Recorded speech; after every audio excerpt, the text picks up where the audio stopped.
every story appears ordinary until you see the core side of it. And what you're looking for is the story behind the news. We bring it to you from Lagos, the commercial capital of Nigeria. Giving you all sides and political stories round the clock. Every detail from the start line to the final whistle. CoreTV News, expanding your view.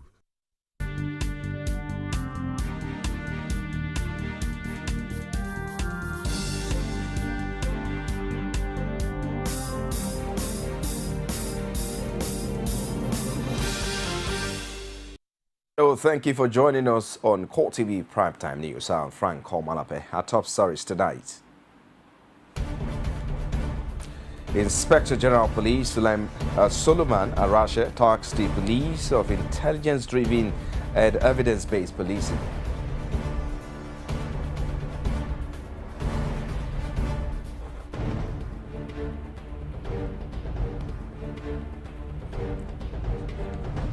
Also in this program, groups solicit for zoning of the Speaker of the House of Representatives to the Northeast.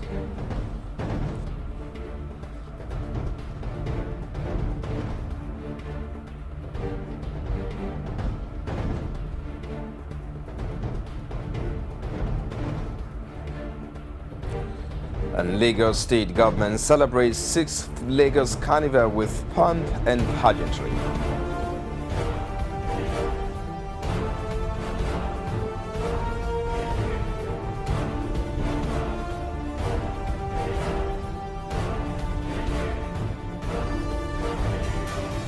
Outside Nigeria, Russia stages massive WW2 parade victory despite Western boycotts. Thank you for joining us tonight. The Inspector General of Police, Solomon Arashe, has called on officers and men of the Nigeria Police to engage more in intelligence-based investigation in their daily interaction with the public. IGP Arashe made this call in a Lagos briefing with officers within the Southwest Zone. The police chief stressed the need for commissioners and heads of divisions in the zone to move away from the old style of policing to intelligence-based investigation. He further insisted that before you arrest anybody, which is made in various cells, especially the state CIDs, a divisional crime unit and RSARS, there must be sufficient evidence to interrogate the suspect, end of quote. Arashe also promised that his administration will work toward giving robust welfare for the police with the reopening of the Enugu Police Detective College. It is expected that incoming administration will invest in intelligence-based training for officers so as to prepare them for the future. And now the Nigerian military has recovered video recording, ICT gadget and other sensitive materials, including arms and ammunition left behind by Boko Haram terrorists following relentless pursuits by the troops. Some of the videos included recording of scenes of trials, beheading executions, stoning, floggings, and those taken during preparation for suicide attacks. The military reveals that most of the video materials recovered by the troops are currently being analyzed by its experts. The military claims the recovery of the recordings is a major feat in its war against terrorism. When contacted on the discovery of video recordings, the Director of Defense Information, Chris Olukolade, claims the military will not say much on the recovery as the recovered materials have been subject to intelligence analysis. Since the invasion of Sambisa Forest a few weeks ago, the Nigerian troops have liberated about 1,000 women and children from the various terrorist camps already dismantled. And now the Borno state government has established a camp for state indigenes recently repatriated for Niger Republic. The establishment of a special camp for the repatriated indigenes were among the over 6,000 deported from Niger after the attack on 2 of the country's islands by the Boko Haram set takes the number of camps established for internally displaced persons to 21 in the state. Addressing journalists while receiving the first batch of 1,200 deportees at Ijimtilo, at the entrance to Maiduguri, the Borno State capital. The chairman of the State Emergency Management Agency, Grema Terap, says the state government decided to establish a new camp for them because of the special case. Grema will explain that another set of 17 mass transit buses had been sent to Gaydam to convert the second batch of 1,200 people. Added that more people were still expected as the Nigerian government continue to receive more deportees. The residents of Taro have in their numbers stormed the Plateau State House of Assembly, presenting a letter of a petition to the Speaker of the Plateau State House of Assembly titles alarms on the extrajudicial killing of their people. The Taro natives, who dress in black attires and led by the Plateau Northern Zone Chairman Comrade Ndam, addressed the Honorable Speaker and other members while presenting the letter to formally the petition. The May 2nd, 2015 killings of innocent lives in Wase local government area of the state and demand a thorough investigation so that justice will prevail. Member representing Langton South as well as the Deputy Speaker Joyce Yarnap expressed shock over lives and properties destroyed in Wase local government areas. The petition contained 5 prayers stating that relief materials should be made available to the affected persons. The House should order for an investigation into the matter. Other agencies and organizations, both local and international, should come to the raid. A demand for adequate compensation to be paid to victims of the Dastard Act and a call for the immediate withdrawal of soldiers from the civilian settlements into the barracks to forestall future occurrence. The Speaker, alarms while receiving the petition, promised the Taro people of immediate action as they all know that decisions will be taken at the plenary sections. He described the killings as not just an attack on Taro Nation, but an attack on the entire state. One main miner, has been found dead and 4 others rescued, but not without injuries following a mishap which led to their being trapped inside a mining tunnel in Barikin-Ladi local government area of Plateau State. The landslide, which trapped and killed one, threw the entire Majehuta community in mourning. During an interview with one Ronald David, whose father died inside a mining pond, he disclosed that the incident occurred on Wednesday when late Bisman David, an experienced miner, took a stroll to a mining field and on arrival noticed an unusual activity and rushed down to allow those in the tunnel. Unfortunately, he was trapped. David, who has stopped mining for years, was able to save 4 people who were rescued with various degrees of injuries and now receiving treatment in the hospital. And now, Ekiti State Governor Ayodele Fauci has again renewed his call for the resignation of Adamu Mozo, the national chairman of the People's Democratic Party. Fauci advised Mozo to emulate Miliband of UK's Labour Party leader and Nick Clegg of the Liberal Democrat, who resigned after the party's defeat at the polls. He said the case of the PDP chairman was worse than that of his British counterparts because the PDP leadership had lost confidence in Mozo. He insists it is morally wrong for the national chairman to remain in office after leading the party to its first national electoral loss. Fauci issued this statement through his special assistant on public communications and new media, Larry Olayinka. Mozo and Fauci had a Twitter spat on Thursday. Fauci had earlier said he had evidence to prove that his party's chairman worked for the All Progressives Congress in the election. Mozo taunted him, saying he hoped it was not the same kind of evidence Fauci claimed to have on the health of Muhammadu Buhari in the build-up to the general election. Now, Governor Babangida Aliyu of Niger State on Saturday urged leaders of People's Democratic Party to emulate the British political leaders who resigned after leading their party to defeat in Thursday's election. Aliyu said this in Juse, Jigawa State capital, at the inauguration of a township road named after the then G7 governors by Jigawa State Governor Sule Lamido. He said any leader who led his political party to defeat, like it happened to the PDP, was expected to resign. It is unfortunate, and I quote, that people had to be called to resign. The leaders are supposed to voluntarily resign their positions for the laws and the just concluded general elections. It is unfair that they are threatening to form a factional PDP because they were asked to resign, end of quote. The governor noted that morality and principle were key attributes to the PDP, which must be imbibed to succeed for future elections. According to him, what happened in the United Kingdom election on Thursday was a reflection of morality and principle which must be brought to the Nigerian polity. And away from that now, lawyers resident in Abuja have thwarted impeachment moves against some governors by the state lawmakers in the country.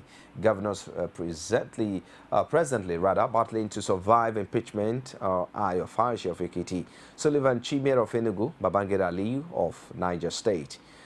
Judiciary correspondent Basi Okafor sought the opinion of legal practitioners in the FCT on a trend that is now sweeping across the country. The report. It's only a few weeks to the end of the tenure of these governors, but lawmakers in the affected states are poised to remove them from office through impeachment. Impeachment was first used in Nigeria during the Second Republic, where a governor of Old Kaduna State, Balarabe Musa, was impeached on June 23, 1981. Lawyers agree that it is a constitutional tool used by the legislature to check the executive, but noted that politicians in Nigeria are now using it for political vendetta.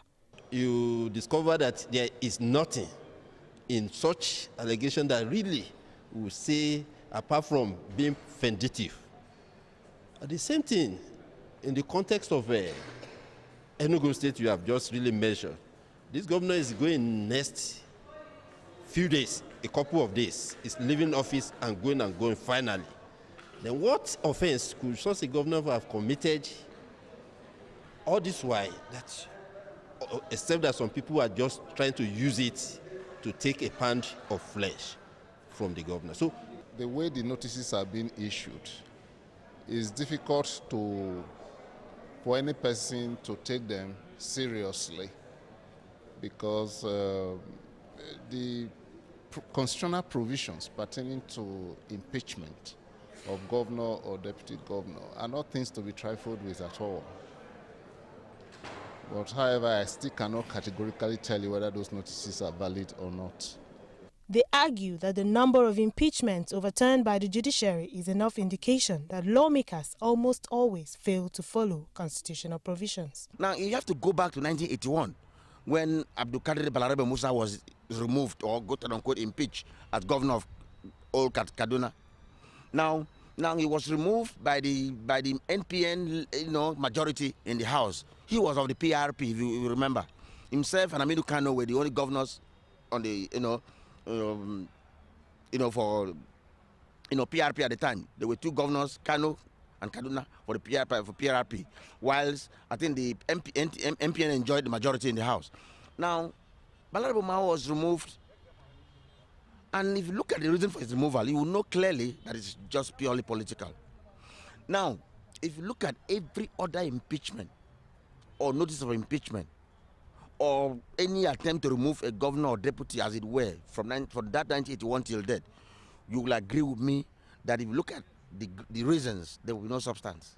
Everything is bothered about who controls the House of Assembly. For now, the governors facing impeachment threats are resorting to the courts to slow down the process, knowing that May 29 is only a few days away.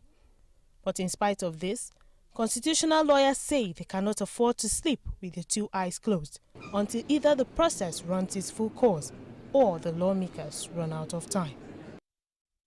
You're still watching CoreTV Primetime News. After the break, a group's called for zoning of the Speaker of the House of Representatives to the Northeast. Find out more after this break. Don't go away.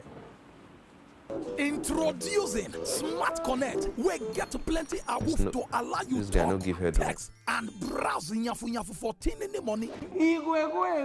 Say you know say with just 200 naira recharge card, Airtel they summer me with 200% bonus to yarn more with any network. Now you not call me your fiance. Relax. In fact, I don't buy your own Airtel SIM. As correct vessel, anytime I recharge 200 naira and above, Smart Connect they serve me with free internet to browse. If you want to make your family follow you enjoy, buy your 4-in-1 family pack for the price of one. Oh baby. Akururu. This girl too, na family and friends. No carry last though. Buy your Airtel SIM today. Airtel, the smartphone network.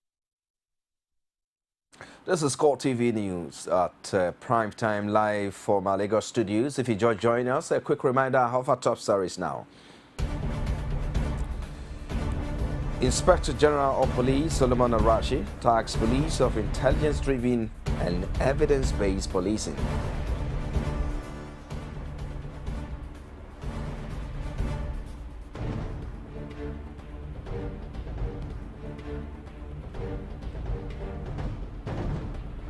Groups called for zoning of the Speaker of the House of Representatives to the northeast.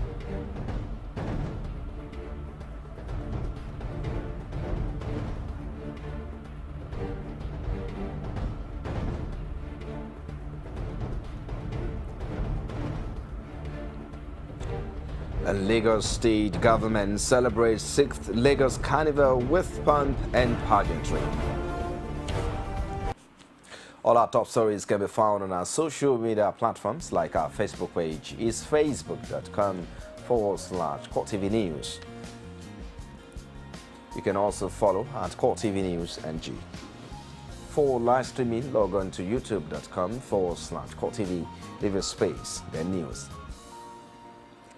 Youth and women from the northern Nigeria, under the umbrella of Arewa Youth and Women Coalition for Good Governance, organized a rally in Kaduna to drum support for the zoning of the Speaker, House of Representatives to the northeast region of the country. At the meeting or rally, the groups call on the national leadership of the All Progressives Congress to ensure it carries along every part of the country in its power-sharing arrangement for National Assembly leadership positions and other political offices. Then seeks that zoning the House of Representatives Speaker to the northeast is in the interests of justice and fairness.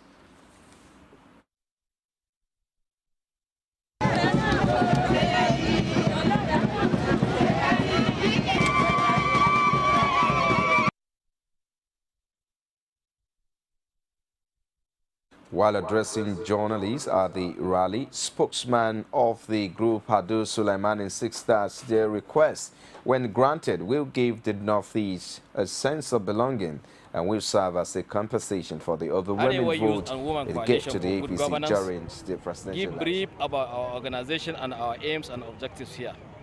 The coalition decided to brief you and indeed all Nigerians today to make its stance public on the current political state of our dear nation, Nigeria. Undoubtedly, the 2015 general election was both historic and unprecedented in the political history of Nigeria, as our people forged united front and defeated the monster called People's Democratic Party, PDP. It will therefore be fair to zone the speakership to the northeast, and particularly to Honorable Yakubu Dogara, who has distinguished himself as a credible, honest, patriotic legislator. The group also endorsed the member representing Tafawa Balewa, Bogoro Das Federal Constituency in Bauchi State, Yakubu Dogara, as their preferred choice for Speaker of the House of Representatives in the 8th National Assembly. Meanwhile, some youth supporting the All Progressive Congress APC in Rivers State stormed the party's headquarters to protest what they call an attempt by the party to thwart the general wish of the people of Asari Toru local government area.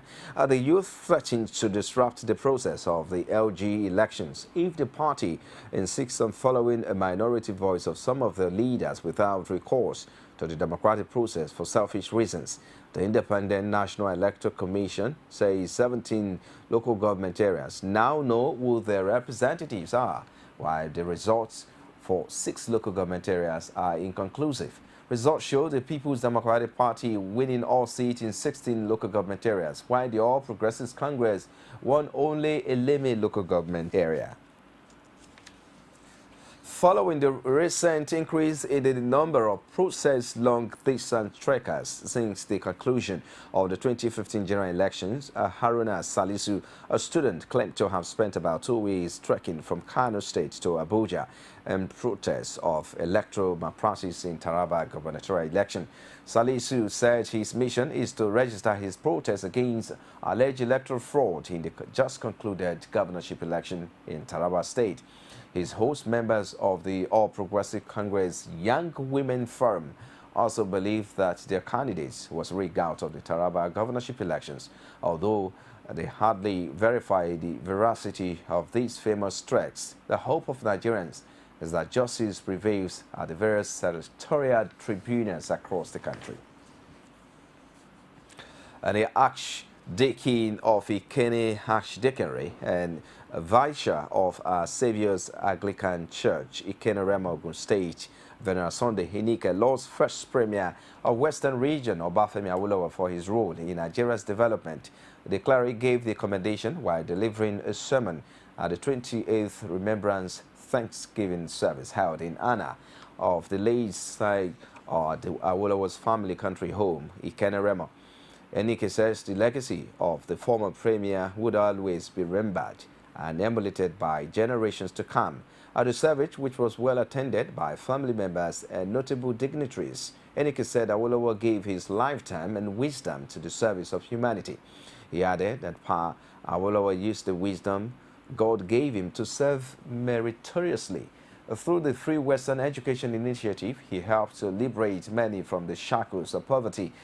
We are proud, and I quote, of the contribution he made during his time, which are still relevant today as well as for the future generations, end of quote. Although coming up a little later than usual, this year's Lagos Carnival celebration was held with so much glamour as compared with previous years. Our correspondent Patience Ajiboye, who was at the Tafawa Balewa Square venue of the Carnival, brought back this report. It is the 6th edition of the Lagos Carnival, an annual event started under the Babatunde Raji Fashola administration. And as always, this year's edition has attracted fun lovers from within and outside the country, and is no doubt fun-filled, as various local governments competitively threw the audience with their dance and acrobatic performances, as well as other side attractions. The Lagos State Commissioner for Tourism, Disu Holloway, however, explains reasons for the carnival's postponement. Carnival fell within the electoral period, and we felt the amount of tension in the country at that time. We thought maybe we should leave the children out for some time. Some participants at the carnival also shared their experience of this year's event. I enjoy myself, and my people enjoy it too. It's been wonderful, even though it started a bit late. And at some point in time, we thought it wasn't going to happen anymore. But all the while, we've been having fun. I like the turtle and the way this place has been fun, as in the way there's play there, all the dramas, all the turtle, all the fun entertainment they've given us. I enjoyed it so much. Lagos Carnival is very beautiful. We enjoyed today. All different costumes, colorful. We are from India. Being his last speech at the carnival as Lagos State Governor, Babatunde Fashola expressed thanks to all supporters of the event as he asked for more support for Governor-elect Akinwumi Ambode. I am optimistic that at next year's carnival, our Governor-elect, Mr. Akinwumi Ambode, will be here to keep the tradition going. Despite the biting scarcity of fuel and the just concluded elections, the 2015 Lagos Carnival is a proof that the tradition of ensuring fun-filled carnivals is not put off this year. Patience Ajiboye, CoreTV News, Lagos. And now management of Federal Medical Center Owerri has set a mandate to improve its productivity in terms of service rendered to their clients and maintenance of their infrastructure through the public-private partnership scheme. Our correspondent Ajibade Aofeso tells us more. The medical director, Dr. A.C. Uwakwem, in a chat with CoreTV News, said the whole idea of embracing public-private partnership, PPP, is to put the FMC in a better shape and as well improve its service delivery. She made mention of the areas the management intend to implement the PPP. What we are taking to the partnership, in this partnership is our infrastructure, our staff, and our client, those are our strengths. Our partner is going to bring the resources and the equipment. According to the medical director, there are lots of benefits that will be derived from the partnership. The government is requiring transparency and accountability. Government businesses need to be done with a better cost recovery plan for sustainability, because the government can no longer afford to throw monies down the drain. Unlike the fear of some of the workers, the PPP will not cost anybody their job. It will not cost anybody their job. Privatization is when the government decides to sell its project or property to a private system. That's not what we're doing.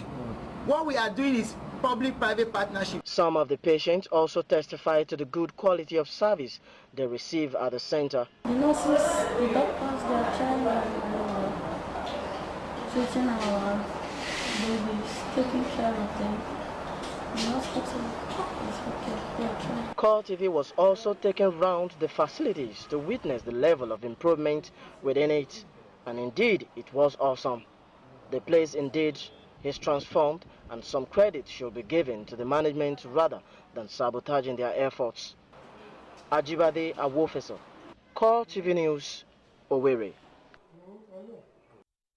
Meanwhile, Nigerian Medical Association in Ekiti State has declared an indefinite strike to protest the kidnap of a former Chief Medical Director of Ekiti State University Teaching Hospital, Patrick Adegun, and a nurse with the Federal Teaching Hospital, Ido Ekiti, Margaret Aladinika. The association declared this in a letter to the Governor Ayodele Fauci by the Ekiti State Association Chairman John Akibote and the Secretary Akinyele, where they frowned on the serial kidnap of health workers in the state. Adegun and his wife Kikelomo were kidnapped at about 8 p.m. near their residence at Okeila in the state capital on Thursday. Their kidnap came 5 days after Aladinika was abducted, while a yet-to-be-identified man was killed during the operation. There was yet to be communication from the abductors. You're still watching CoreTV Primetime News. We'll take another break now. We'll be back with business, sports, and other stories. Join us again. Every day of the week, we bring to you divergent views on news making the headline. If people who commit crime are being rewarded with national honors, with national appointments, then where are we going in this country? It's not about whether it was Jonathan or whether you are going to have a Buhari. It's the kind of political structure we run. Sometimes it gets confrontational.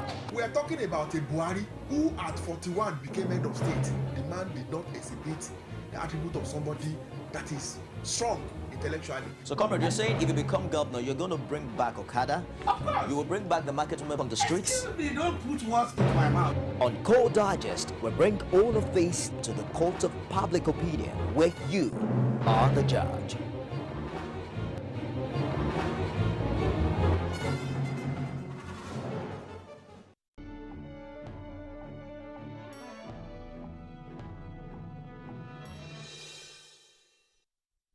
And in business now, the federal government plans to sell 60 billion naira worth of sovereign bonds on the 13th of May. The Debt Management Office says it will sell 5,000 and 10 and 20-year sovereign bonds. According to the DMO, it says it will sell 20 billion naira each of the papers due to mature in 2020, 2024 and 2034 respectively. The papers are reopenings of previous issues, and the result of the auction will be published. Brent crude oil fell slightly 10 cents at $65.44 a barrel at 12:32 p.m. on Friday, after prices hit 2015 peaks this week at $69, and Wednesday gains on Friday were capped by concerns about ample supply and bulging inventories. Friday's data showing China's crude oil imports hit a record high in April. It was supportive, though traders cautioned that low prices encouraged stockpiling and pointed to plunging coal and copper imports as signs of slow economic growth. After 2 days of losses, gold edged higher on Friday. The spot gold was up 0.1% at $1,186 an ounce, while U.S. gold futures for June delivery were up $3 an ounce and $1,185. Gold prices have been stuck in a narrow range of around $50 an ounce since mid-March. Silver was up 0.5% at $16. Platinum up to 0.6% at $1,134 an ounce, and palladium up 19% as well. And our equities turnover for the weekend ended negative 1.58 billion shares worth of 20.15 billion naira in 23,279 deals were traded this week by investors on the floor of the exchange, in contrast to a total of 1.169 billion shares valued at 11.96 billion exchanged hands last week in 17,769 deals. The financial services industry led the activity chart with 1.08 billion shares valued at 8.9 billion traded in 13,222 deals, thus contributing 68.66% and 44.62% to the total equity turnover, volume and value respectively. The conglomerate industry followed with a turnover of 222.8 million shares worth 920.6 million naira. The third place was the consumer goods industry with 121.8 million shares worth 7.7 billion naira. And in sports now, the former Dolphins forward found the back of the net 3 times as the Nkachika descended heavily on that stage Gebisian in the Tunisian top flight on Saturday. Udok got a treble in a sparring 6-1 sparking of a stage Gebisians in the Tunisian League 1 on Saturday afternoon. The former Dolphins player got a goal in the first half and added a second half brace to get his first treble since his move from the Nigerian Premier League. Udok got his first goal of the match in the 27th minute before completing his treble in the 71st and 78th minutes, respectively, in the 7-goals thriller at the stage of 7 November. The visitors go their consolation strike through Yusuf Uzai with 10 minutes to regulation time. With his victory, Esperance are now second on the log with 57 points from 28 matches and will travel to Club Africain for the next game on May 12, 2015.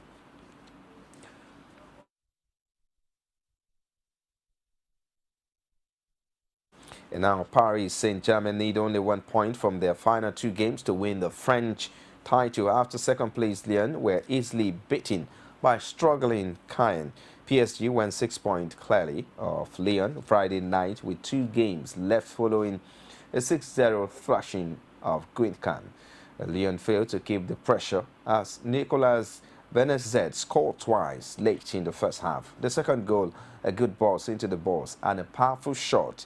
Aslan Private seal in Leighton as Caen moved 5 points above the drop zone. Laurent Blanc's PSG, who are aiming for a 3rd consecutive title, are looking to become the first team to win all 4 domestic trophies in France. And outside Nigeria now, Russia military parade. Russia, which has staged its biggest military parade, marking 70 years since victory over Nazi Germany in World War II. Thousands of troops marched across Red Square in Moscow, and new armor was displayed for the first time. Many foreign dignitaries were present, but most Western leaders stayed away because of Russia's role in Ukraine. President Vladimir Putin says global cooperation had been put at risk in recent years. His Ukrainian counterpart accusing of justifying aggression. Russia denies claims by the West that it is aiming or arming rebels in eastern Ukraine. More than 6,000 people have been killed since fighting began in April 2014 in Ukraine's Donetsk and Luhansk region. And now North Korea says it has successfully tested a submarine launched missiles which if confirmed, will be a significant boost in its arsenal. According to him, he says that North Korea has several nuclear warheads, but this development will be an advance as submarine-fired devices are difficult to detect. End of quote. This latest set has not been independently verified. The U.S., however, says using ballistic missiles was a clear violation of UN sanctions against North Korea. A statement from the State Department made no comment on the reported text, but called on North Korea to refrain from actions that further raise tensions in the region. State media described the missiles emerging with a fiery blazing trail, but did not mention the date or location of the test. The North Korean leader, Kim Jong-un, was pictured apparently overseeing the launch. Kim says his country now possessed a world-level strategic weapon capable of striking and wiping out in any waters the hostile forces and firing upon North Korea's sovereignty and dignity. And that's it tonight. Just before we go, a recap of our major story.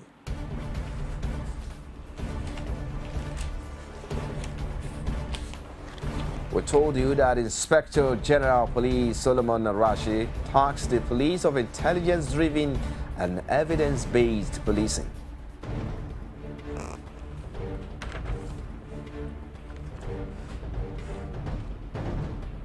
We also told you that groups solicit for zoning of the Speaker of the House of Representatives to the Northeast.